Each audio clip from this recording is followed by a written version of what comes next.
प्राणियों में पोषण भाग 1। इस कहानी के उद्देश्य हैं क. समझना कि पाचन क्या होता है। ख. मनुष्य की पाचन क्रिया को समझना। ग. चबाने से अमाशय यानी पेट तक की खाने की यात्रा। नमस्कार बच्चों, कैसे हो तुम सब?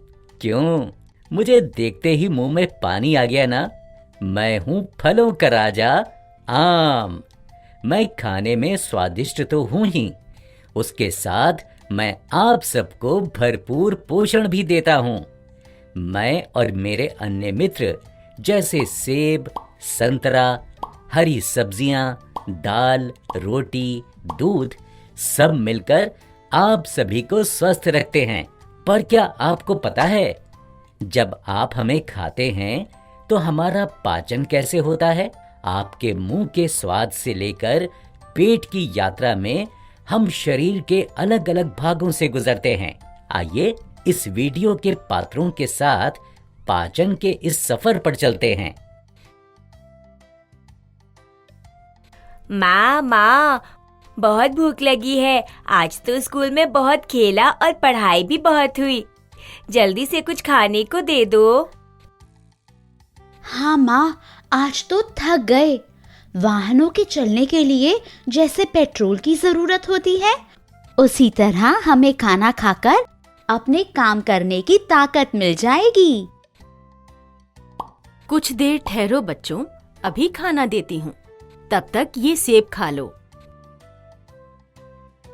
हाँ, आज ही विज्ञान की अध्यापिका हमें बता रही थी कि फल, हरी सब्जियां, दूध हमारे पोषण के लिए बहुत आवश्यक है।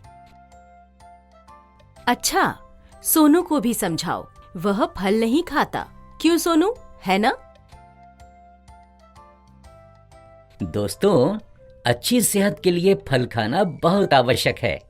आप सब भी रोज कम से कम 3-4 फल जरूर खाएं। पता है सोनू, टीचर जी बता रही थी कि हमें संपूर्ण आहार खाना चाहिए, जैसे फल, दूध, अंडे, दाल, चावल आदि। इन सब से हमें प्रोटीन, वसा यानी कि फैट आदि मिलता है।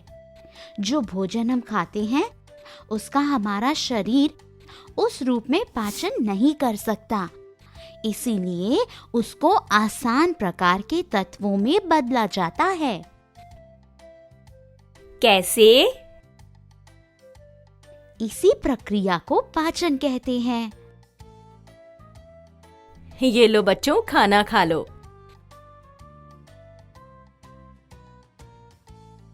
वाह माँ, चटनी कितनी स्वादिष्ट है। हमारी जीभ भी कितनी समझदार है। मीठा, खट्टा, कड़वा हर स्वाद का पता लगा लेती है। हाँ, सही कह रहे हो सोनू। जैसे गोलगप्पों के बारे में सोचते ही मुंह में पानी आ जाता है।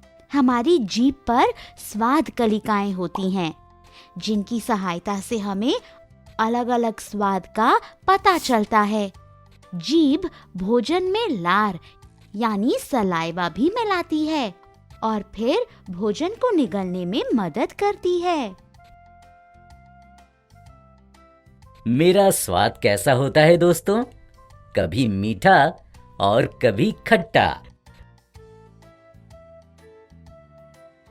फिर हम खाने को ऐसे निगलते हैं, वो पेट में जाता है और हमें ताकत देता है। कितनी आसान प्रक्रिया है पाचन की। नहीं सोनू, पाचन की प्रक्रिया का मार्ग बहुत लंबा है।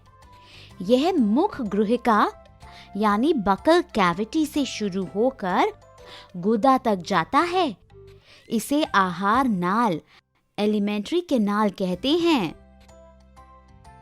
कौन कौन से भाग होते हैं पाचन नली में?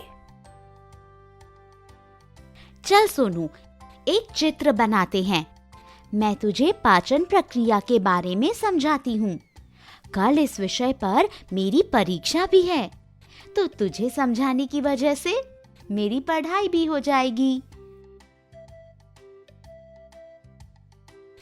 ये देख, भोजन इस लंबी नली, जिसे मुख गृहिका या ग्रास नली ईसोफेगस कहते हैं, से आमाशय में पहुंचता है। आमाशय और आहार नाल, एलिमेंट्री कैनाल की विभिन्न ग्रंथियां जैसे कि लाला ग्रंथि, सलाइवरी ग्लैंड्स, यकृत, लिवर, अग्नाशय, पैंक्रियाज, पाचक रस, डाइजेस्टिव जूसेस स्रावित करती हैं। चल अब देखते हैं कि आहार नाल के विभिन्न भागों में भोजन का क्या होता है। आहार को शरीर के अंदर लेने की क्रिया अंतर्ग्रहण, इंजेशन कहलाती है। दीदी, हमारे मुंह में 32 दांत होते हैं ना, जो भोजन को छोटे छोटे टुकड़ों में काटते हैं। सही कहा सोनू। पता है, हमारे दांतों की बनावट अलग अलग है और उनके कार्य भी अलग अलग हैं। हाँ, देखो, ये आगे वाले और पीछे वाले दांतों की बनावट अलग है। हाँ सोनू, यह देख, इस सूची में पढ़। मैंने अलग अलग दांतों की जानकारी लिखी है। प्रत्येक जबड़े में संख्या, दांत का नाम, दांत का कार्य। 4 कृंतक, खाने को काटने का काम। 4 रदनक, खाने को फाड़ने का काम। 4 अग्रज वर्णक, खाने को चबाने का काम। 6 चावर्णक, खाने को चबाना। अरे वाह, ये तो नई बात पता चली मुझे दीदी। दीदी, कई बार हमें खाना खाते समय हिचकी या खांसी क्यों आती है?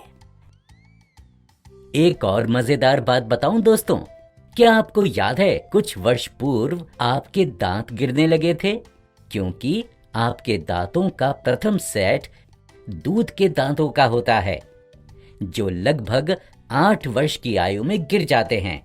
इन दांतों के स्थान पर जो नए दांत आते हैं उन्हें स्थायी दांत कहते हैं। मैं बताती हूँ सोनू, जब हम जल्दी जल्दी खाते हैं या बात करते हैं जैसे तुम करते हो, तो खाना हमारी श्वास नली में गलती से प्रवेश कर लेता है, जिसकी वजह से हमें खांसी आती है। अब से मैं ध्यान दूंगा कि मैं खाते समय बातें ना करूं। दीदी, फिर आमाशय में क्या होता है? आमाशय एक थैली के जैसा होता है। यह आहार नाल का सबसे चौड़ा भाग है। यह एक ओर ग्रसिका से जुड़ा हुआ है और दूसरी ओर से क्षुद्रांत्र यानी स्मॉल इंटेस्टाइन में खुलता है। क्षुद्रांत्र में क्या होता है? पहले ये समझ लेते हैं कि आमाशय में क्या होता है। आमाशय की आंतरिक दीवार पाचक रस, हाइड्रोक्लोरिक अम्ल, श्लेष्मल स्रावित करती है। वह प्रोटीन और वसा के पाचन में मदद करते हैं। अम्ल अनेक जीवाणुओं को नष्ट करता है जो भोजन के साथ वहां पहुंच जाते हैं। साथ ही यह भोजन को अम्लीय बनाती है, जो पाचन रसों को क्रिया करने में सहायता देते हैं। भोजन का तो रूप ही बदल जाता है आमाशय तक पहुंचते पहुंचते। भोजन आगे और भी कई भागों से गुजरता है। बताओ ना दीदी, आमाशय के बाद भोजन कहाँ जाता है? मैं तुम्हें भोजन के आगे का सफर शाम को बताऊंगी। चलो अब हम कुछ देर के लिए आराम कर लेते हैं। तो देखा दोस्तों, भोजन खाने की नली से गुजरते हुए आमाशय तक पहुंचता है। हमें खाने से लेकर पाचन तक एक बहुत लंबा सफर तय करना पड़ता है। हमने इस वीडियो में समझा कि पाचन क्रिया में मुंह से आमाशय तक के सफर में क्या होता है।